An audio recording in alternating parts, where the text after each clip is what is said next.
Fifth week of Easter, May 9, Tuesday. First reading, Acts chapter 14, verses 19 to 28. Then some Jews arrived from Antioch and Iconium and won the crowds to their side. They stoned Paul and dragged him out of town, thinking he was dead. But as the believers gathered around him, he got up and went back into the town. The next day he left with Barnabas for Derbe. After preaching the good news in Derbe and making many disciples, Paul and Barnabas returned to Lystra, Iconium, and Antioch of Pisidia, where they strengthened the believers. They encouraged them to continue in the faith, reminding them that we must suffer many hardships to enter the kingdom of God. Paul and Barnabas also appointed elders in every church. With prayer and fasting, they turned the elders over to the care of the Lord, in whom they had put their trust.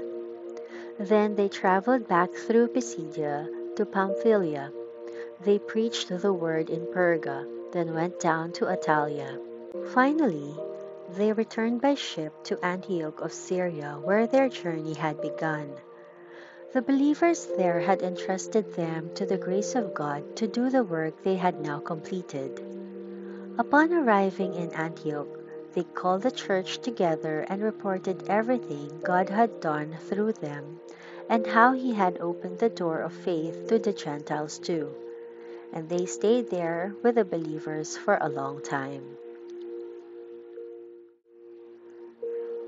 Gospel, John chapter 14, verses 27 to 31a. I am leaving you with a gift, peace of mind and heart. And the peace I give is a gift the world cannot give. So don't be troubled or afraid. Remember what I told you. I am going away, but I will come back to you again.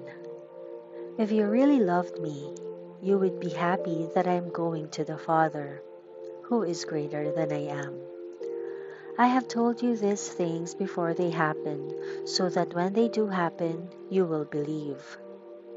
I don't have much more time to talk to you, because the ruler of this world approaches.